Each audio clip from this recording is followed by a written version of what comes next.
A bênção está aqui hoje.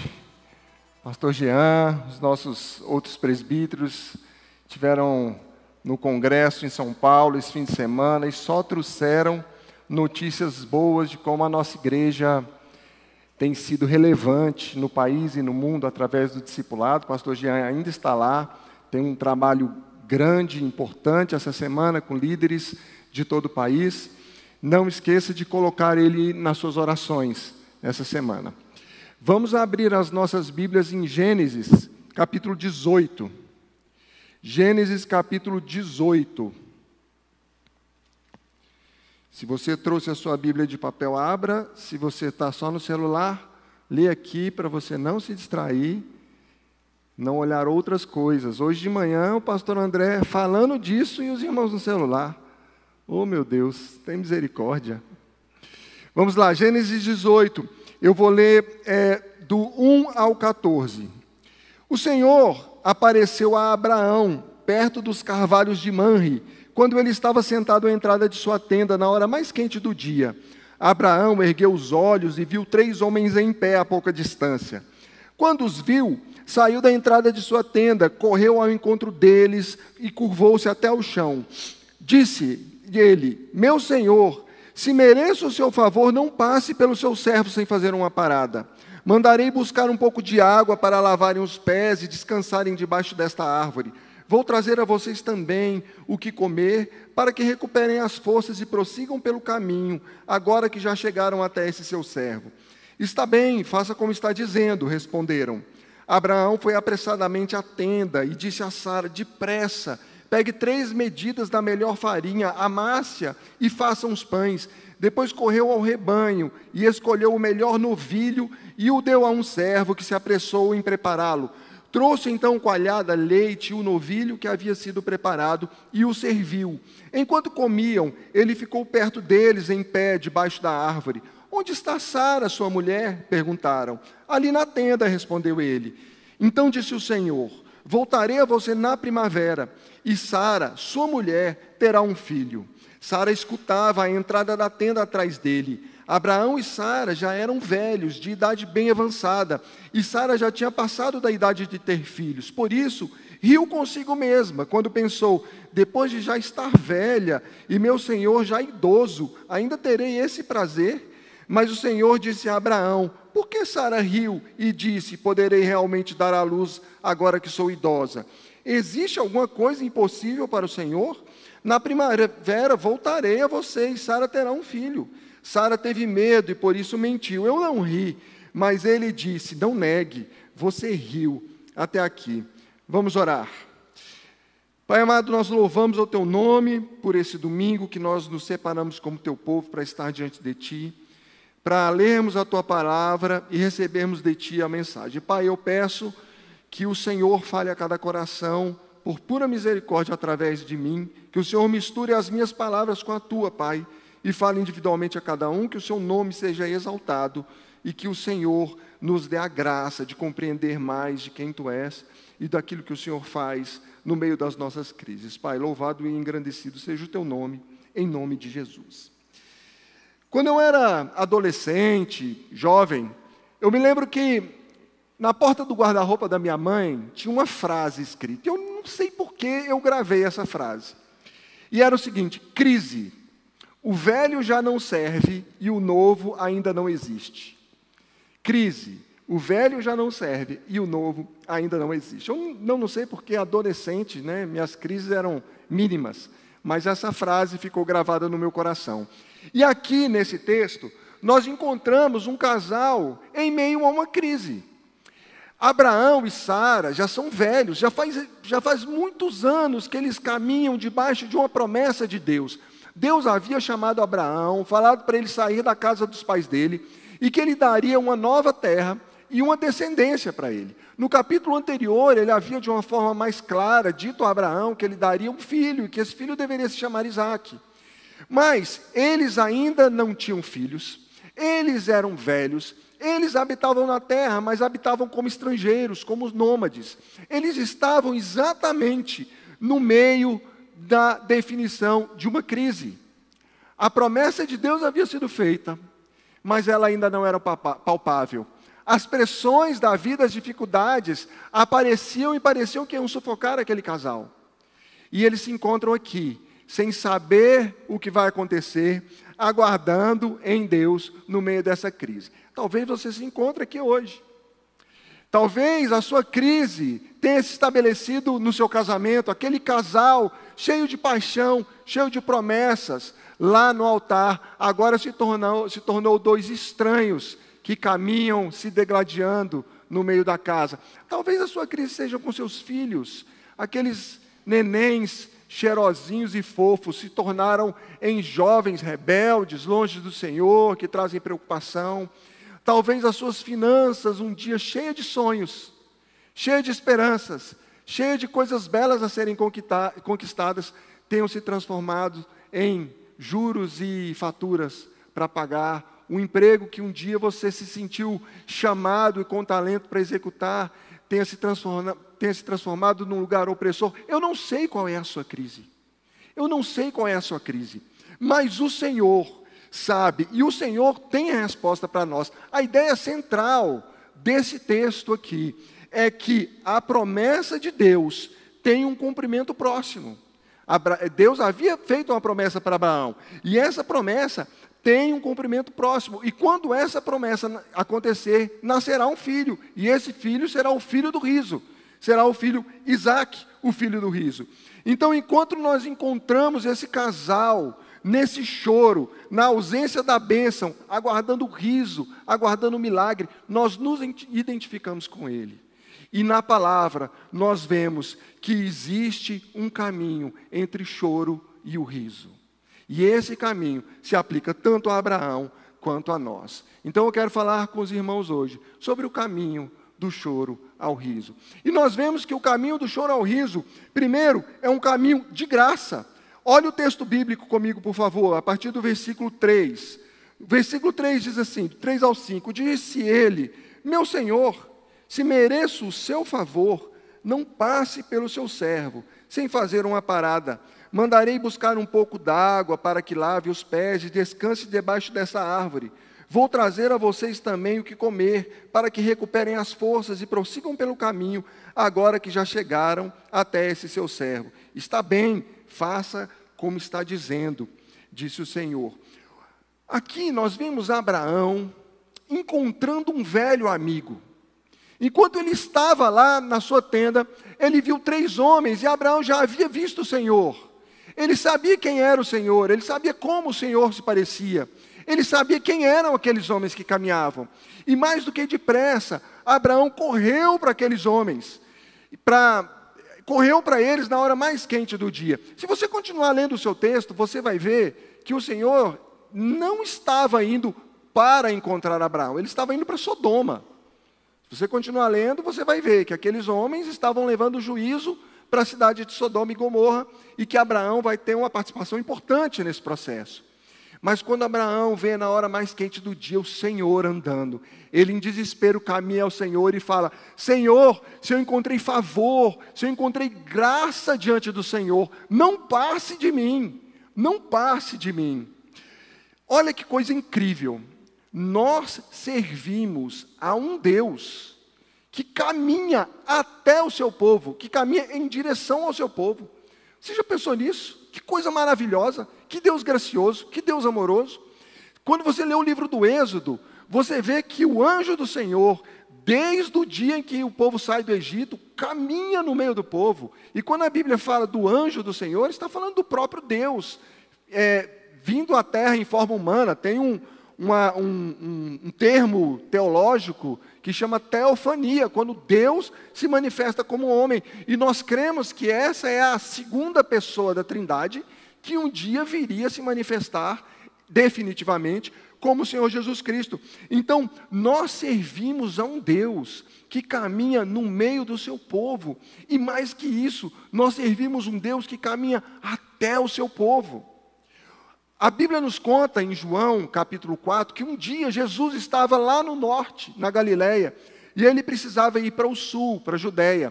O caminho normal era ele dar a volta para o outro lado do Jordão, numa região chamada Pérea, para que não passasse pela terra de Samaria. Mas a Bíblia diz que aprouve a Jesus.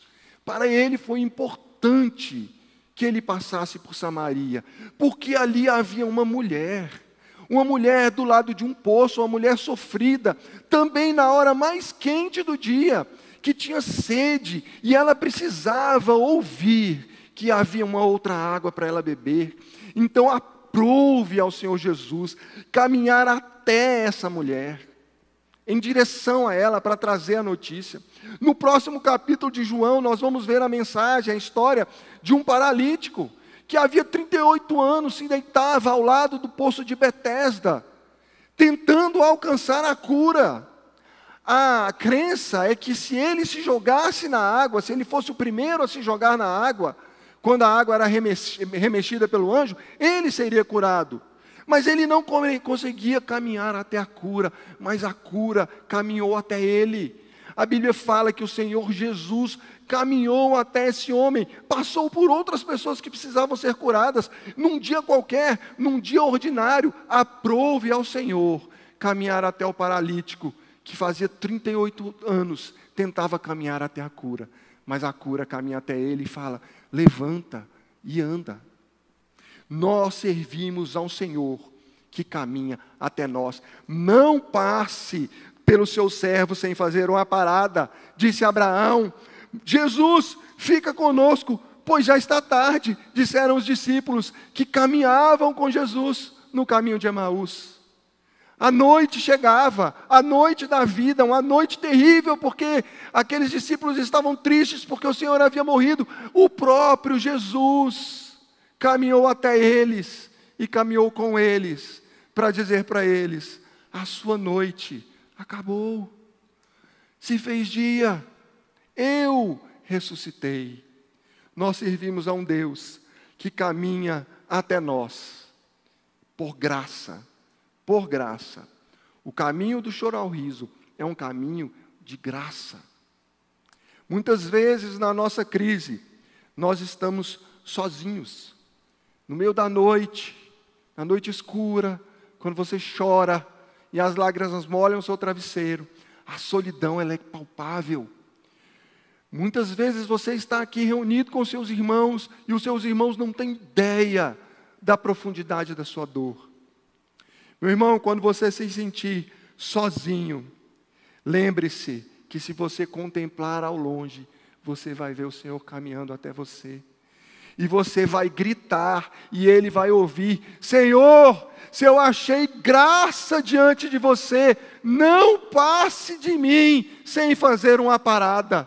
E esse Senhor gracioso, amoroso, que te ama, irá parar, irá sentar com você, irá ter comunhão com você, vai trazer a presença santa, gloriosa e amorosa sobre a sua vida, no meio da sua crise. Amém. Nós servimos a um Deus que vem até nós por graça e amor.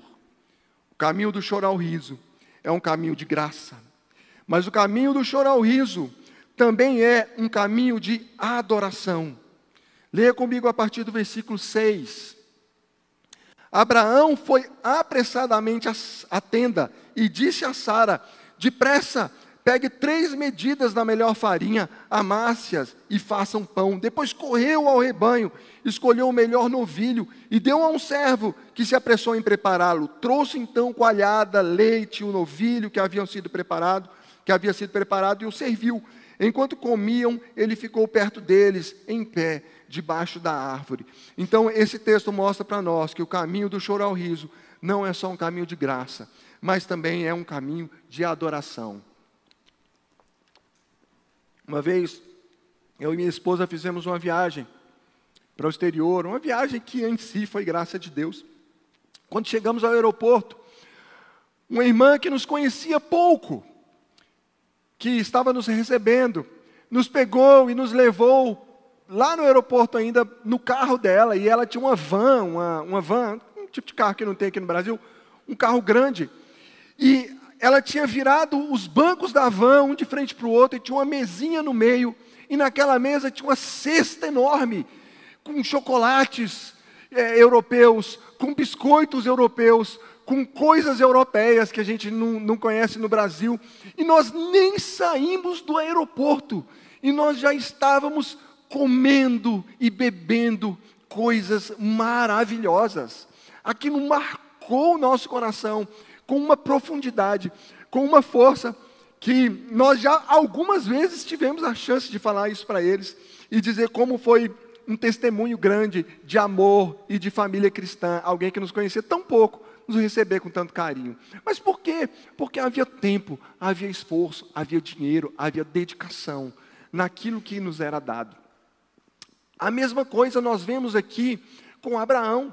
Quando Abraão vê o Senhor caminhando, que por graça se assenta com ele, Abraão para tudo e pega aquilo que ele tinha de melhor. Ele pegou a melhor farinha. A Bíblia é clara em dizer que ele vira para Sara e fala: pegue a melhor farinha.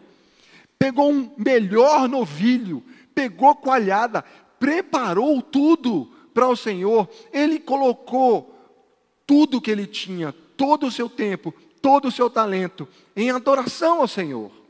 Muitas vezes nós achamos que a adoração é música. Mas quando nós olhamos para a Bíblia, a adoração tem muito mais a ver com o sacrifício feito no templo. O sacrifício feito no templo envolvia você viajar para o templo, levando o que você tinha de melhor para ser morto, queimado ao Senhor. Era um envolvimento da família, era um envolvimento da cultura, da nação, dos bens. A adoração, ela ocupa integralmente o espaço da nossa vida. Às vezes, no meio da crise, nós esquecemos que nós somos um povo de adoradores.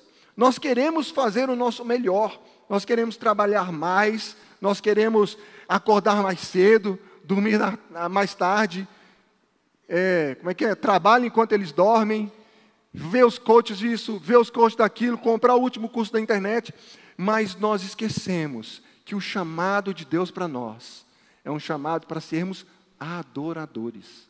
Não é um chamado para sermos competentes, excelentes trabalhadores, excelentes oradores, excelentes qualquer coisa. O chamado para nós é para nós sermos adoradores. Adoradores. Então eu quero desafiar os irmãos a, no meio da crise, voltar ao essencial. Quando o Senhor responde para a já citada mulher samaritana, quando ele responde a grande pergunta teológica, onde se deve adorar? O que ele responde? Os verdadeiros adoradores adorarão o Senhor em espírito e em verdade. E o Senhor procura adoradores que o adorem em espírito e em verdade. Então o Senhor hoje, enquanto você está vivendo a sua crise, a sua luta, Ele está te procurando para encontrar em você um adorador. E eu quero desafiar a você, para que a sua adoração tenha 3 características. Que ela seja urgente. A sua adoração é urgente. Você precisa adorar hoje. Você precisa parar o que você está fazendo. Como Abraão fez. Pare o que você está fazendo. E se coloque diante de Deus em adoração. Isaías 55:6 fala: buscai ao Senhor enquanto se pode achar, invocai-o enquanto Ele está perto. Há urgência para que nós busquemos ao Senhor. Há urgência para que nós façamos isso. Então, a sua adoração ela é urgente, mas ela também precisa ser demorada. Ela precisa ser demorada. Você não pode orar enquanto pega no sono. Você não pode orar a oração rápida de Neemias, né, que orou diante... Neemias orou rápido ali, mas ele era um homem de oração.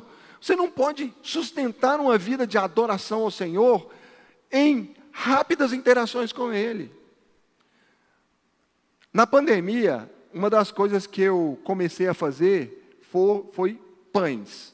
Né? Eu aprendi a fazer pães. E eu aprendi que fazer pão demora pelo menos um dia. Né? Se você vai para o nível de fermentação natural. Não existe pão rápido. É o pão que diz como quer ser feito. Né? No dia que eu tento apressar o pão, que eu tento colocar o pão dentro da minha agenda, o pão desanda. É eu que entro na agenda do pão. Abraão mandou fazer pão. A adoração de Abraão não foi pede um iFood, vai na padaria da esquina, compra lá um pão de queijo, um não sei o quê, um suco, uma Coca zero, e está pronta. Envolveu que toda a sua comunidade próxima parasse para preparar longamente a adoração ao Senhor. A sua adoração tem que ser demorada. Quanto? Bom, em Mateus 26:40, Jesus vira para os discípulos e fala: vocês não conseguiram orar nem ao menos 1 hora? Então, sim, talvez nós devêssemos adorar pelo menos o tempo que nós gastamos na academia.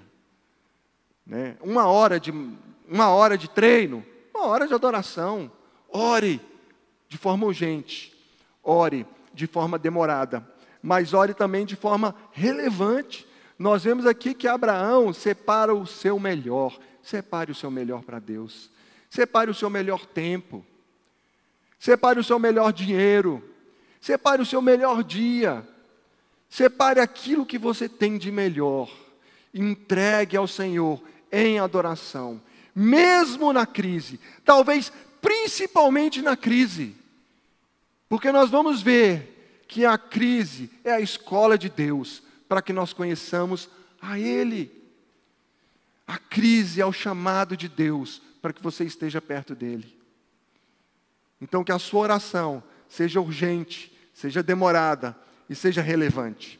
Nós vemos que o caminho de fé não é apenas um caminho de graça, não é apenas um caminho de adoração, mas o caminho do choro ao riso também é um caminho de fé.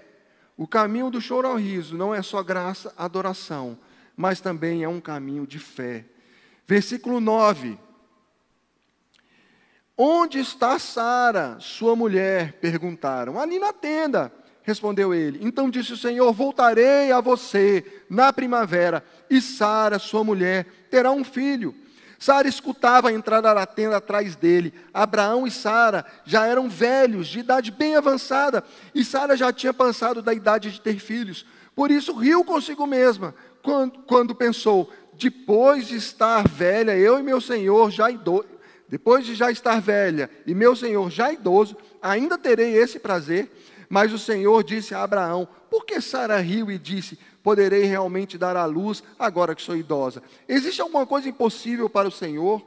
Na primavera voltarei a você, e Sara terá um filho. Eu acho muito interessante esse texto, essa seção do texto, porque é o ápice, é a apoteose. O Senhor veio, Abraão o encontrou, pediu para ele parar, ele parou, Abraão o adorou, e depois que tudo acontece, o Senhor pronuncia o cumprimento próximo da antiga bênção. Deus já havia prometido há décadas, a gente não sabe exatamente, mas com certeza há mais de 10 anos, Deus já havia prometido filho. E agora Deus está dizendo, na próxima primavera. Em algumas traduções dizem, daqui a 1 ano, o filho estará aqui. É o grande momento do texto. É a grande bênção esperada. É a promessa se cumprindo. E de repente o texto passa um tempo discutindo se Sara riu ou se não riu. Engraçado, né? Aí, por que Sara riu? Sara fala, não, eu não ri. Não, você riu sim.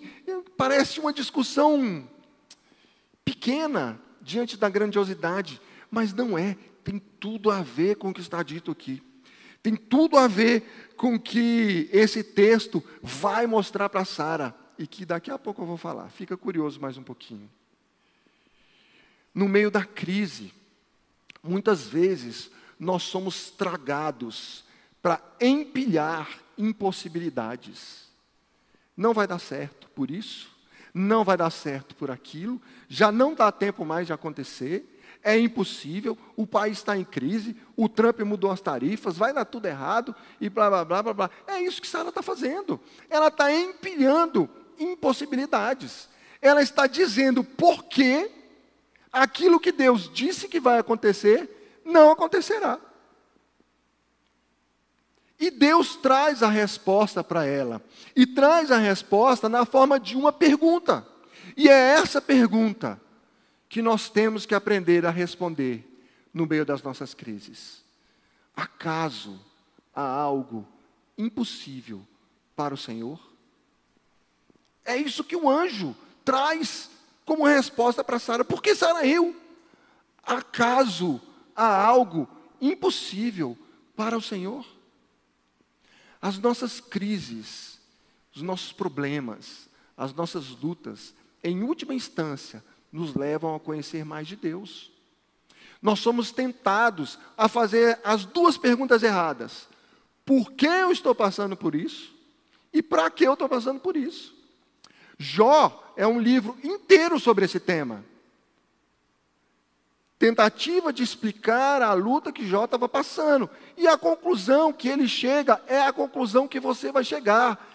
Porque Deus é Deus. Porque Deus é soberano. E Ele faz o que Ele quer na sua vida, na minha vida, no mundo, na eternidade. Deus é Deus. Ele é a razão. Ele é a explicação. Ele é o princípio. Ele é o fim. E no meio das nossas lutas, nós vamos conhecer Ele. Ele. Não é isso que Jó fala? Antes eu te conhecia só de ouvir, mas agora os meus olhos te veem. Então, nas nossas lutas, nós somos desafiados a responder essa pergunta. Acaso há algo impossível para Deus? Acaso há algo impossível para Deus? Eu desafio você, meu irmão, que está passando por um momento de dificuldade, para que naquela hora mais escura da noite, naquela hora que o sofrimento bate, que você tem crise de ansiedade, que você tem vontade de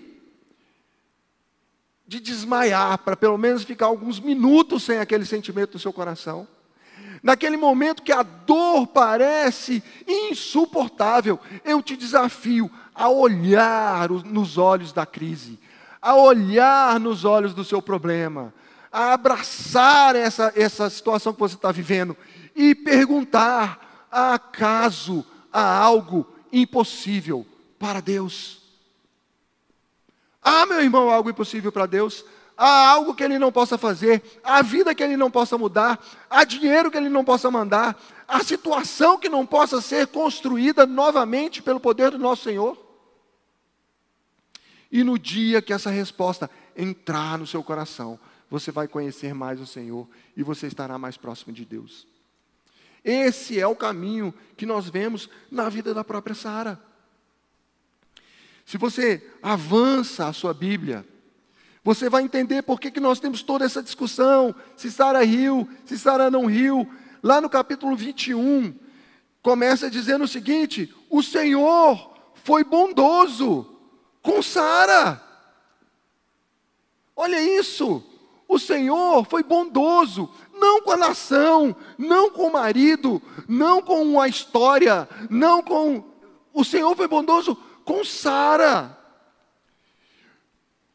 como lhe dissera, e fez por ela o que prometera. Sara engravidou e deu um filho a Abraão em sua velhice, na época fixada por Deus em sua promessa. Essa é a realidade que caminha do seu lado hoje, você ainda não vê. Mas essa é a realidade que caminha do seu lado em meio à sua luta. O Senhor é bondoso para com você. E Ele cumprirá aquilo que Ele disse no momento em que Ele disse. Ele fará aquilo que Ele disse que fará.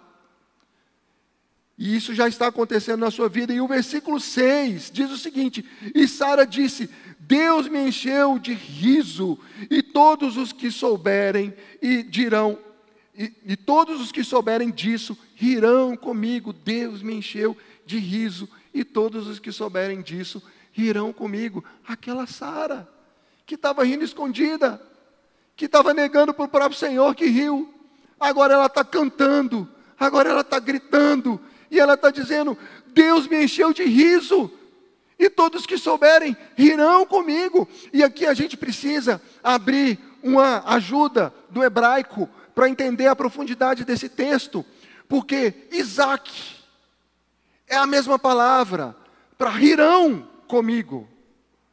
Então o que Sara está dizendo é que Deus me encheu de Isaac. E todos os que ouvirem essa história, Isaac comigo, eles rirão, conhecendo o filho dado por Deus, o filho da promessa, através de quem o Senhor levantará um símbolo que aponta para Cristo, o Pai de grandes nações, o seu Pai, através de quem nós somos incluídos na aliança. É Isaac, é o riso, é o fim da jornada da luta, uma jornada que começou no choro, agora alcança a sua plenitude, quando Deus cumpre aquilo que Ele disse que cumpriria, porque para Deus nada é impossível, nem na vida de Sara e nem na sua vida. O caminho do choro ao riso é uma caminhada de fé. Louvado seja Deus. E eu não posso concluir sem dizer que todas essas coisas se cumprem em Jesus Cristo. Ah, mas isso é uma história do Antigo Testamento, veja bem. Não, meu irmão, não tem veja bem. É Jesus. Nós somos inseridos nele. Ele é o Isaac final. Quando Abraão vai matar Isaac no Monte Moriá, o Senhor fala, Abraão fala para Isaac, Deus proverá para si o sacrifício. E quando Isaac não morre, tem um cordeiro lá que morre no lugar dele. É Jesus. É Jesus. O Senhor providenciou para nós o Senhor Jesus, através de quem nós somos inseridos no povo da fé. Para nós, o caminho do choro ao riso é um caminho caminhado em graça de Cristo, pela graça de Cristo, em adoração ao Senhor Jesus e com fé no Senhor Jesus. No Senhor Jesus.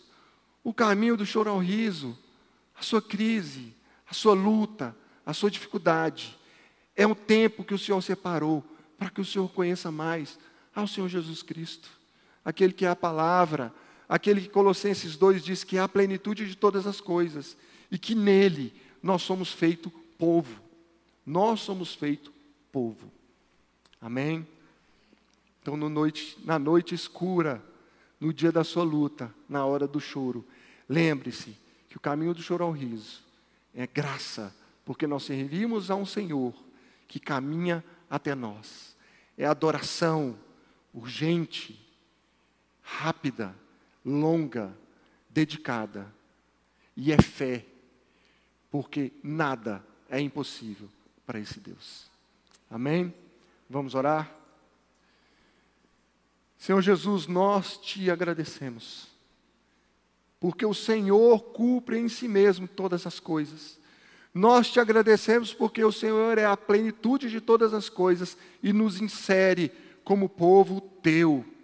Pai, por causa disso, nós temos acesso a essas bênçãos.